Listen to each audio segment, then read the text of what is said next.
Hola a todos. Estoy invitando a David de Learning Mindfully. A ver si se conecta.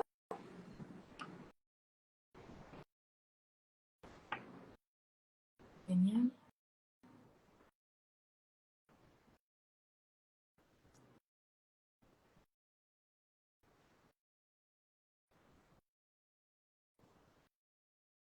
Aquí.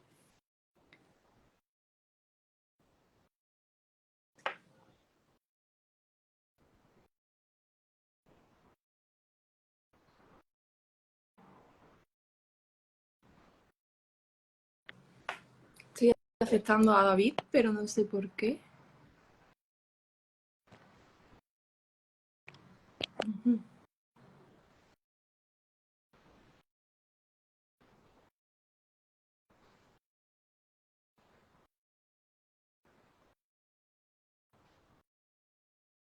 Ahora. Ahora sí, Hola, por fin. Hola David. hola, buenas. Precisamente me salía que no te podías unir, no sé Sí, por qué. tenía un problema, no sé, creo que me estaba entrando una llamada y entonces dificultaba el acceso. Ah, vale, vale, creo que ha sido eso entonces. Bueno, no pasa nada porque ya estás aquí. Así que nada, voy a presentar este taller, que es el tercero, la tercera edición, ¿vale? Y intentamos hacer todos los últimos martes de cada mes un taller online y en este caso pues tenemos a nuestro socio David Cabezas de Learning Mindfully y él nos va a explicar sobre cómo vender tu negocio en inglés y hacer que crezca, ¿vale? De la mejor manera posible. Así que, como siempre, si tenéis dudas, pues lo podéis escribir por el chat. Yo se las iré diciendo a David para que él haga su presentación de la mejor manera posible para que él esté concentrado. Y nada, espero que lo disfrutéis un montón. Te doy paso, Genial, David. muy bien, pues muchas gracias Natalia y gracias Agi Nada, a por la ti. oportunidad de compartir la experiencia. Os voy a contar brevemente cómo he desarrollado un poquito el método que utilizo para ayudar a las empresas y luego os daré los 7 pasos que yo creo que son los necesarios para poder desarrollar tu negocio a nivel profesional o crecer profesionalmente. En mi caso yo aprendí inglés con 33 años. Emigré a Inglaterra, era manager de una empresa y tuve que emigrar a Inglaterra. Y cuando llegué allí aprendí varias cosas que me han sido muy útiles en mi carrera como coach de idiomas. La primera es que el inglés que había utilizado y aprendido en el sistema educativo español no me servía para comunicarme, no había ejercicios de gramática, ni listas de vocabularios, ni la gente tenía subtítulos. Entonces, mis primeros trabajos fueron vendiendo sándwiches con una bici, cosas totalmente diferentes a lo que había hecho hasta ese momento. Me di cuenta que si quería prosperar a nivel laboral y personal, tenía que aprender un inglés real, efectivo y práctico, que no tenía nada que ver con el que había aprendido. Y también me di cuenta en mi experiencia allí que la gente me ha dicho que yo era muy mayor ya para aprender inglés. Siempre me habían dicho que se me daba mal el inglés desde pequeño, incluso había gente que se había reído de mi acento y que en ese caso estaban equivocados, básicamente, porque no solo aprendí inglés con 33 años, sino que fui capaz de crecer profesionalmente. Acabé trabajando en puestos como en los Juegos Olímpicos de responsabilidad y demostrar un poco todas las creencias limitantes que nos dicen muchas veces y que nos condicionan y que muchas veces nos creemos, por desgracia, y que no siempre son ciertas. Entonces, cuando volví a España, traté de trabajar enseñando inglés, porque allí también me saqué la carrera para ser profesor de inglés, el C2 de Cambridge, y vi que las academias tradicionales son un poco como unas fábricas un poquito de certificados y no se enseñaba nunca ese inglés real que yo había necesitado. Entonces me hice esta pregunta, que es el título un poco de la charla: ¿qué inglés necesité y necesitas para poder prosperar profesionalmente y hacer crecer tu negocio? Entonces me di cuenta que hay 7 pasos para conseguir esto, ¿vale? Yo recomendaría, si alguien, a la gente que esté escuchándolo, si puede coger un papel y un boli para hacerse un poquito estas preguntas, ¿no? Y poder anotar un poquillo estos pasos por si los pueden implementar, ¿vale? El primer paso, o lo pueden comentar en el chat si quieren también, Sí. es el propósito, ¿no? Porque creo que uno de los problemas que tenemos es que la gente, cuando dice el propósito, quiero aprender inglés, creo que es un propósito demasiado genérico. Entonces lo que hace es que se disipe el aprendizaje. Entonces tienes un montón de plataformas, tienes ChatGPT, tienes Duolingo, pero claro, si el propósito es tan amplio, es muy difícil concentrar el aprendizaje. Entonces yo siempre animo a tratar de ser más específico y aunque tu propósito sea mejorar el inglés en general, intenta ser mucho más específico y concreto, ¿vale? Quiero vender mi negocio de marketing a clientes extranjeros. Me gustaría hacer una presentación de mi negocio. Me gustaría pasar una entrevista de trabajo. Me gustaría asistir a esa reunión y no estar callado durante la reunión, ¿vale? Entonces son propósitos más específicos. Por ejemplo, una de mis clientes quería oficiar bodas en inglés, entonces su propósito era ser capaz de explicar sus servicios en una primera reunión con clientes internacionales, responder a sus preguntas, hacerle una oferta y cerrar un trato. Eso es un propósito chulo porque es muy específico y ya de ahí nos movemos al siguiente. ¿Qué nos permite ese propósito específico? Pasar al siguiente paso, que es tu mensaje, ¿vale? Trabajar tu mensaje. Porque Lo bueno al es final, por escribirlo, suerte, ¿vale? genial, Genial. gracias. Al final, por suerte o por desgracia, la mayor parte del tiempo estamos hablando de nosotros mismos, lo cual no sé si es bueno o malo, pero siempre acabamos hablando de nosotros mismos. Entonces, mucha gente cuando se pone a aprender inglés general y inglés que no está relacionado con su vida. Al final, tú lo que tienes que aprender es el inglés que te representa a ti, que es tu Sí. mensaje, y poner el esfuerzo, el 90% del tiempo, en aprender ese mensaje que tú quieres transmitir. Y no un inglés general, por ejemplo, el inglés de los libros o a veces Duolingo, plataformas, que hay vocabulario o expresiones que igual tú no necesitas utilizar en tu vida porque no van con tu mensaje. Un buen sistema para esto, relacionado con tu mensaje, sería crear lo que llaman un elevator pitch, ¿vale? En el cual tú ya creas tu pequeño discurso, en el cual tienes un gancho, una introducción, piensas en qué problema resuelves a tu cliente, ¿vale? ¿Cuál es la solución a ese problema? ¿Cuál es el valor o lo que das que te diferencia? Y una llamada a la acción. Entonces aquí cada persona, una vez que ya haya pensado en su propósito, puede pensar cuál sería su elevator pitch en español. Por ejemplo, esta persona, su gancho era: casarse en España es un sueño para muchas parejas internacionales, pero organizar una ceremonia en inglés puede sentirse abrumador, ¿vale? Pues traducimos eso y lo trabajamos. Siempre con un vocabulario que tú estés cómoda con él, porque al final lo vas a tener que tratar de utilizar, ¿vale? Entonces, getting married in Spain is a dream for many international couples, but planning the perfect ceremony in English can feel overwhelming. Lo vas traduciendo. Hacemos lo mismo con el problema. ¿Cuál es el problema que resuelves? Pues que las parejas quieren pues una boda sin estrés, bonita en España, pero se preocupan por el idioma. Y lo vas traduciendo. Couples want a beautiful and stress-free wedding in Spain. Lo mismo hacemos con la solución, ¿vale? También con tu valor y con tu llamada a la acción, ¿vale? Una llamada a la acción, por ejemplo, ¿estás planeando una boda en España? Vamos a crear una ceremonia que sea como eres tú y como has imaginado. Romántica, personal y libre de estrés, ¿vale? Y tienes ahí, planning a wedding in Spain, let's create a ceremony that feels just like you imagined. Romantic, personal and stress-free. Es decir, tú vas trabajando tu discurso y ahí, en ese discurso que has creado, en ese elevator pitch, estás trabajando tu mensaje en inglés y ese vocabulario que surge de ahí, de no solo trabajar ese discurso, sino de preguntarte cómo es tu discurso, es el más importante. ¿Por qué? Porque es el que te representa. Y ahí nos movemos al tercer punto, que es lo más importante, que es tu vocabulario, ¿vale? Hay un estudio de la BBC que dice que necesitas entre 800 y 1500 palabras para hablar un segundo idioma. Lo cual digo, joder, qué guay. Quizás es verdad, ¿no? No parecen tantas 800, 1500 palabras. Pero ¿cuál es el problema o lo importante aquí? Que esas palabras no las vas a encontrar poniendo en Google las 800 palabras que necesito para hablar inglés. ¿Por qué? Porque las 800 palabras que necesita Natalia son diferentes que las 800 palabras que necesita David. Y eso es lo bonito. Entonces tú lo que tienes que hacer con ese elevator pitch, que no es una cosa aislada, sino que es algo que te trabajas, que es tu discurso, sacar ese vocabulario y no aprenderlo de forma aislada, sino aprenderlo en contexto. Porque el vocabulario no es una cosa que te aprendas una palabra, por eso las listas no funcionan, sino con expresiones que te representen a ti, otra vez tu mensaje, ¿vale? Es decir, tratar de jugar con el vocabulario, moverlo, utilizarlo en contexto. Entonces, ¿qué palabras son importantes? Bien, pues para esta chica que era oficiante de bodas, perdón, planning, stress-free, wedding, get married, ceremony, pues son palabras esenciales, ¿no? Porque representan su discurso. Pero tengo otro cliente que trabaja en la exportación de libros. Entonces, para él lo importante es publishing, shipping, deal. Otro cliente que es software developer. Entonces, para él les importan coding, pipeline, briefing. Entonces, a lo que voy es que concentres tu esfuerzo. Hoy en día, además, creo que es un consejo muy bueno porque tenemos muchísima información y el problema es que nos disipamos. Entonces, concentra tu esfuerzo, trabaja tu mensaje, trabaja tu discurso, trabaja tu forma de hablar, porque además lo importante no es tu inglés, eres tú. Tú te han contratado en esa empresa, vas a esa oportunidad para hablar de tu negocio y a veces le damos demasiada importancia a la herramienta y nos olvidamos de nuestro discurso. Sería el punto número 3.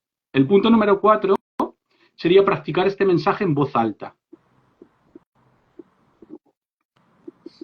Es decir, leerlo, interaccionar con él, jugar, como dije antes, con él. Mucha gente me dice, David, me sé las palabras, pero cuando voy a una reunión no soy capaz de decirlas. Y eso tiene mucho que ver con lo que comenté antes, con el sistema educativo en el que yo estudié, que yo aprendí a leer y a escribir, y luego cuando fui a Inglaterra no podía ni entender ni hablar. ¿Cómo va tu cerebro a sentirse cómodo diciendo una palabra que solo has leído, verbalizando? Entonces, ¿cómo puedes hacer eso? Leyéndola en alto, jugando con esa palabra. Y una cosa que parece que es muy curiosa con el leer en voz alta es que cuando tú lees en voz alta eres consciente de que una palabra no te suena bien, no la estás pronunciando bien. Entonces, tiendes a autocorregirte. Si eso lo haces en el confort de tu casa o en el confort de una clase, cuando vayas a la reunión va a ser mucho más probable que digas esa palabra. Pero si la palabra, por ejemplo, que hemos dicho antes, shipping, que es envío para mi cliente que exporta libros, nunca la ha pronunciado, la ha leído, dice, siempre la leo, pero no soy capaz de decirla en la reunión. Dila, pronúnciala y tú te vas a acostumbrar a decirla, cómo suena. Y si no sabes, pues la buscas, que sería el tercer paso. Pero poco a poco, leyéndola en voz alta y practicando con ella, vas a coger esa fluidez y estar cómodo, ¿vale? Con esa forma de hablar y encontrar también tu voz, tu forma de expresarte, que no tiene por qué ser igual de otros. Porque aquí lo que estamos hablando es tu mensaje en inglés, no el mensaje de todo el mundo en inglés. Y eso está muy relacionado con el foco. La parte número quinta, que bueno, es relacionada también con negociación, con clientes y con marketing, no solo con el inglés, es conocer a tu cliente, ¿vale?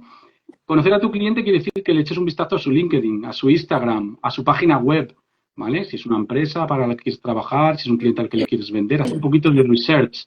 ¿De dónde es? ¿Qué acento tiene? ¿Vale? Es muy importante esto. Yo he trabajado con una empresa holandesa.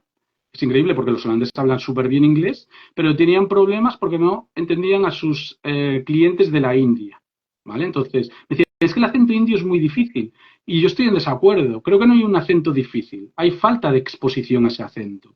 Si nunca has escuchado acento indio, para ti es difícil, ¿vale? Por ejemplo, me dices, es que el acento americano es más fácil. Bueno, porque ves pelis americanas. Y si ves pelis escocesas, seguro que te es más fácil el escocés. Entonces, ¿qué hicimos con esta empresa? Bueno, una inmersión en ese acento. Entonces, vídeos de gente india hablando en inglés, podcast de gente india, al final hasta imitaban ellos perfectamente el acento indio y lo entendían súper bien. Es decir, no hay un acento difícil, sino falta de exposición a ese acento. Entonces, es muy importante que te prepares antes y sepas con quién vas a hablar, qué nacionalidad tiene, qué acento tiene, qué necesita también para que se lo puedas comentar, vender y comercializar. Y es muy importante también prever qué preguntas te van a hacer. En este caso, en la oficina de boda, pues hicimos toda esa previsión de preguntas que te va a acercar. Yo siempre le divido en dos columnas a mi cliente lo que es la preparación. Uno, lo que tú tienes en tu control, ¿vale? Es un poco como hacían en el estoicismo, que está en mi control y que no está en mi control. ¿Qué está en tu control? Tu mensaje, tu discurso.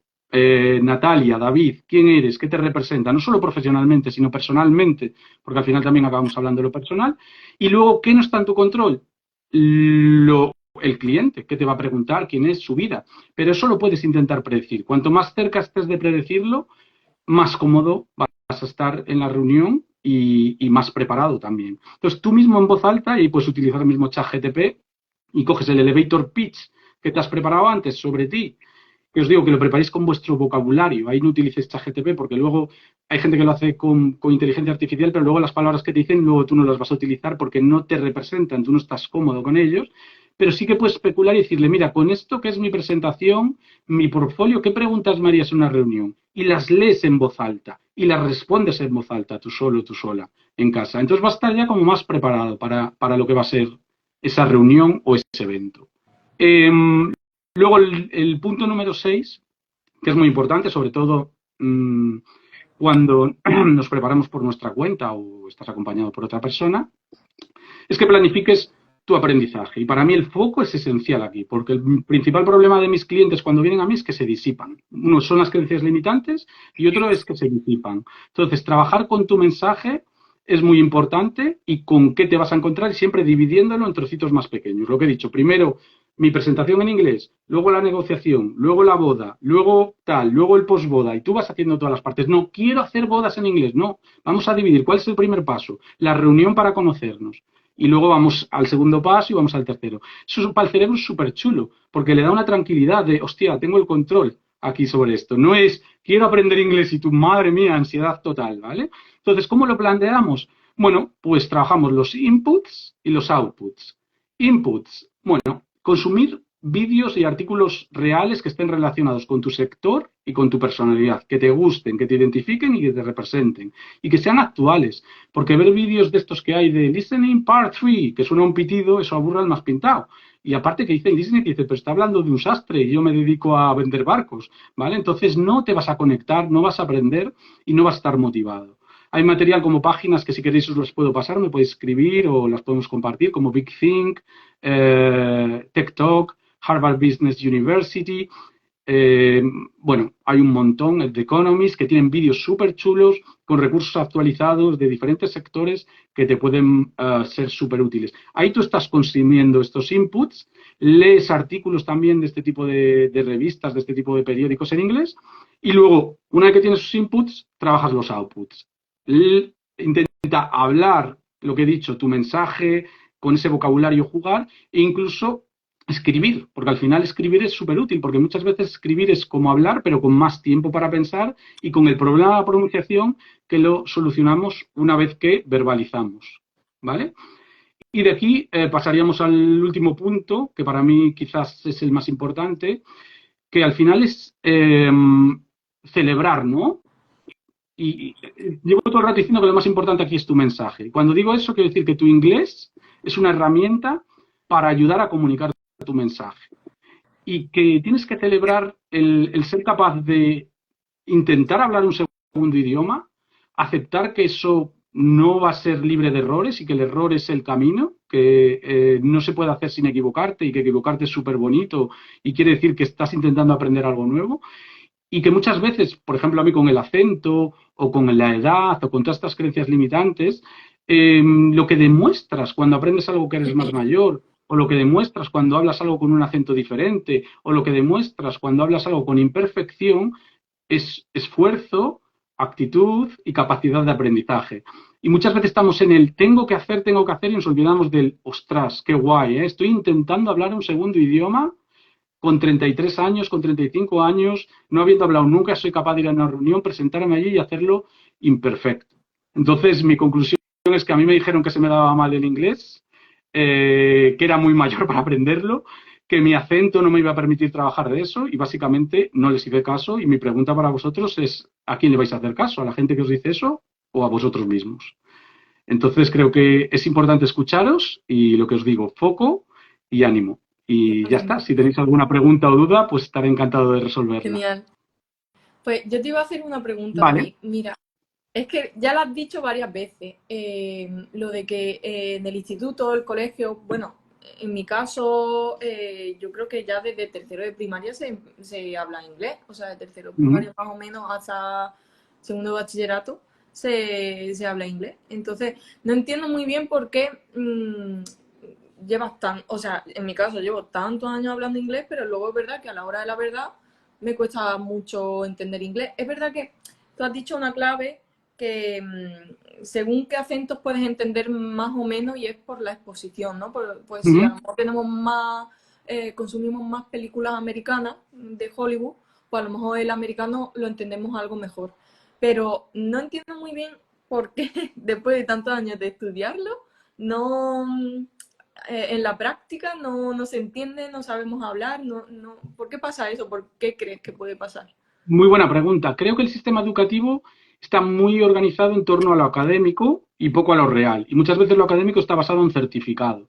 Y el certificado muchas veces tiene unos requisitos, que es utilizar una gramática, un vocabulario que no tiene por qué ser el más actualizado. Entonces tú estudias un inglés académico y luego vas a la vida real que es una vida real práctica y coloquial, y cada vez se habla más coloquial. Un ejemplo de esto son los phrasal verbs, ¿vale? Que antes era un lenguaje mucho más coloquial, ahora es el lenguaje de las reuniones. Igual que el aspecto físico se ha ido coloquializando, por decirlo de alguna forma, el lenguaje también, y eso es precioso. Entonces, nos enseñan un inglés que está alejado de la realidad y luego nos enseñan un inglés que es poco comunicativo, es decir, con ejercicios de gramática y no vemos muy bien cuál es el fin de eso. Entonces yo lo que enseño a la gente es a comunicarse y de ahí surge una necesidad de gramática y vocabulario y no viceversa. Entonces ellos primero te dan la gramática y el vocabulario y tú dices, ¿y ahora con esto qué? No, yo te digo, tú comunícate y tú detectas qué necesitas y de ahí surge una gramática y un vocabulario para comunicarte. Porque la gramática, a mí mis clientes, hago cursos de comunicación en inglés y me acaban suplicando gramática. De hecho, esta semana tengo un grupo de comunicación que me dijo, oye, ¿podemos hacer una clase especial de gramática? Y digo, ahí estamos, sé que me la vais a pedir. Pero están tan quemados de la gramática sin saber para qué, claro, dicen, ostras, voy evolucionando y necesito esto, que no sé si se llama segundo condicional o present perfect, y me da igual, pero necesito esta herramienta para comunicarme. Eso por un lado. Y luego, el listening lo mismo, son listenings académicos de temas que no nos gustan y que están desactualizados. Por eso he hecho mucho hincapié que se ha actualizado. Yo me acuerdo cuando viajé a Londres y me apunté a un equipo de fútbol y fui a jugar un partido de fútbol, lo primero que me dijeron es, deja de hablar como Shakespeare. ¿Vale? Porque no hablaba un lenguaje de la calle. Dice, aquí tienes que hablar lenguaje de la calle, porque era, imagínate, vas a jugar un partido y era, ¿puedes hacer el favor de pasarme encarecidamente la pelota? Porque si no, entonces, claro, tienes que adaptarte al medio. Y el medio profesional es coloquial y es actualizado. No es los vídeos de los años 80, ni es un lenguaje mega super formal, con palabras que muchas veces son más fáciles para nosotros porque tienen el origen en el latín, pero no son las que vamos a utilizar a nivel práctico. Entonces creo que eso es importante en este caso. Sí, que no se ha actualizado el sistema, digamos, Claro, ¿no? Como que se eso habla es, un inglés que está obsoleto, eso es, porque no es el de la calle. eso es. Y yo supongo que a lo mejor pasa al revés, ¿no? Quien quiera aprender español le pasará también. A lo mejor le enseñan un tipo de español que no es el que nosotros utilizamos del día a día, ¿no? Claro, pues una cosa que es muy importante también practicar y que a mí me gusta mucho es el contexto. Es decir, sabes que una palabra es buena, pero ¿en qué contexto utilizo discover, que es descubrir, o find out? Bueno, pues discover, Claro. descubrir, igual lo dejas para la penicilina y find out lo utilizas en la reunión, porque te va a sonar más coloquial, más Vale. actualizado. Entonces es muy importante el contexto. Dicho lo cual, lo que he comentado antes, el aprendizaje implica error y es un proceso en el cual creo que hay que celebrar ese esfuerzo y ser consciente de que tu origen es el idioma español y eso te implica tener un acento, tener una forma de hablar y hay que estar orgulloso por eso porque implica también ese esfuerzo que hay que alabar también. Claro, totalmente.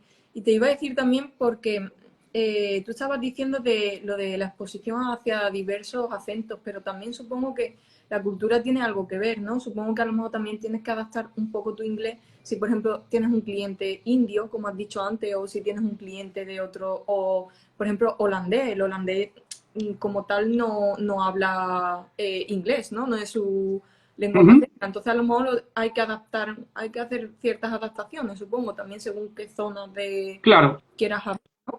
totalmente. Y de hecho, ahí la actitud muchas veces es más importante que el idioma. Tener una actitud adecuada. Yo me acuerdo de un cliente que me invitó a ir a unas de sus reuniones porque me decía, no entiendo a esta persona. ¿Vale? Haga lo que haga, no lo entiendo. Digo, qué raro si tú tienes muy buen nivel. Cuando fuimos a la grabación de por qué no lo entendías, porque la otra persona simplemente estaba quemado y no quería comunicarse con él. Entonces, muchas veces la Claro. actitud es muy importante, quererte comunicar y lo que has dicho, adaptarte a la persona y al entorno. En un podcast que me entrevistaron hay una empresa que es muy curioso porque es una empresa que enseña ingleses a hablar inglés. Es decir, ¿qué les enseña? Enseña a empresas inglesas a que adapten su discurso para europeos y para gente que no utilicen tanta jerga y tanto lenguaje. Y ahí va un Claro. poco la actitud. Por eso también decía en el apartado número 5, conoce a tu cliente, ¿vale? De qué país es, dónde se Claro. mueve, para que tú hagas una inversión previa. Si tú sabes que tu cliente es alemán, bueno, pues ahora tengo una cliente, por ejemplo, que va a reuniones con franceses hablando inglés. Me dices que es muy difícil el acento, claro, pero cuando hemos practicado ya ese acento, ha escuchado a varias personas, le vas cogiendo un patrón automático en la pronunciación y le acabas entendiendo mejor. Entonces no hay un acento difícil, hay falta de exposición a ese acento, hay que practicarlo, claro. Entonces, ¿tú piensas que no, o sea, que estudiar el inglés poniendo algún tipo de acento para, no sé, neutralizar? Es que, bueno, esto al final es como que es el inglés neutro, que el español neutro y tal, ¿no? O sea, que tú lo que dices es que no, O sea, que aprendamos inglés, pero que no hace falta que tengamos un acento Cambridge o súper, no sé, Claro. cuál, no sé, Mm. cuál sería el neutro No, esta inglés. pregunta es súper importante. Yo ahí funciono por prioridades. Lo primero hay que diferenciar entre acento y pronunciación. El Vale, acento lo tienes inherente por tu nacionalidad, vale. ¿vale? Y, por ejemplo, un jamaicano está orgulloso de su acento y no quiere imitar un acento americano. Pregúntale a un jamaicano y va a decir, no, estoy orgulloso, tiene un acento diferente. Entonces, Qué bueno. no tienes por qué esconderlo en ese sentido. La pronunciación es la que te puede limitar que te entiendan. Entonces, ahí trabajamos la pronunciación primero. ¿Y cómo trabajo yo? De errores que te limitan el que te entiendan, porque aquí hablamos de comunicación otra vez. Entonces, yo el 90% de mi tiempo lo dedico a errores que impiden tu comunicación. Pero a veces vas a libros y ejercicios que estás media hora y sheep, sheep, oveja, barco. Pero si tú no trabajas ni con ovejas ni barcos, no pierdas media hora en eso. ¿Vale? Entonces, yo escucho a mi cliente hablar y le corrijo los errores que le impiden, que su pronunciación le impide que les entienda. Y de ahí vamos puliendo. Y una vez que tu pronunciación es estándar, es una pronunciación que se entiende y puedes hablar de tu discurso, tú le puedes decir, pero me gustaría tener un acento británico, me encanta, y está guay, un acento escocés, genial. Entonces ahí ya tienes que trabajar otras técnicas, como por ejemplo puede ser el shadowing, que es que escuchas a una persona y repites lo que dice en voz alta, para intentar entender y copiar ese patrón.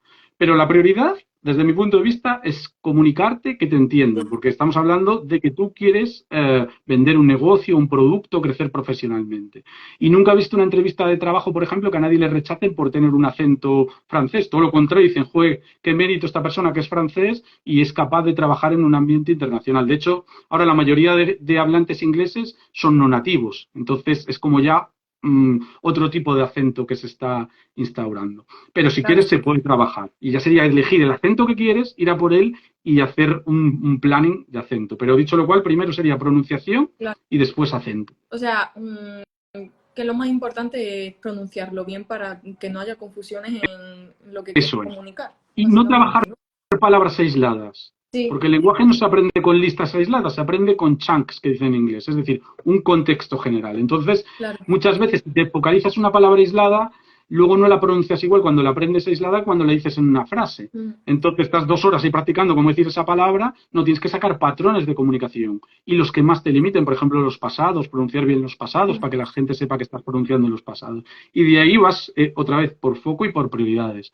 Pero si la gente te entiende, de momento estás bien. Eso no quiere decir que estés perfecto. Luego vas perfeccionando. Pero el primer paso, hay gente que empieza por quiero hablar perfecto y ya nadie le entiende porque no dice nada. ¿Vale? Entonces, hazlo imperfecto, que te entiendan y luego vas perfeccionando. Es que el perfeccionismo hasta cierto punto está muy bien, pero llega un punto a partir del cual, como dice en inglés, backfires, te rebota. Y yo tengo mucha gente que se paraliza por el análisis. claro. Y mi ejemplo personal, que es un inglés que yo aprendí con 33 años y he convivido con un inglés imperfecto, me ha permitido trabajar en todos los ambientes ingleses y prosperar a nivel profesional, que para mí es para lo que quiero el inglés, conocer gente, crecer personalmente y profesionalmente. Si al final, si hubiese esperado hacerlo perfecto, todavía estaba trabajando vendiendo sándwiches con una bici en Claro, Londres. qué bueno, pues sí. Está guay escuchar tu experiencia para que la gente también, porque eso creo que nos pasa un poco a todos, que queremos ya desde el principio como que sea perfecto. Quiero hablar el inglés más fluido y es como, no. O sea, primero hay que tener un montón de fallos y de errores y hablarlo y Claro. aunque sea chapeado, ¿no? También hay que hacer Y yo que sé, atreverte, compasivos. actitud, Hay que era lo que que decía. ser hay que ser compasivos con nosotros mismos porque muchas veces queremos ser perfectos, pero no es una elección nuestra. Queremos ser perfectos porque nos lo han exigido cuando éramos pequeños.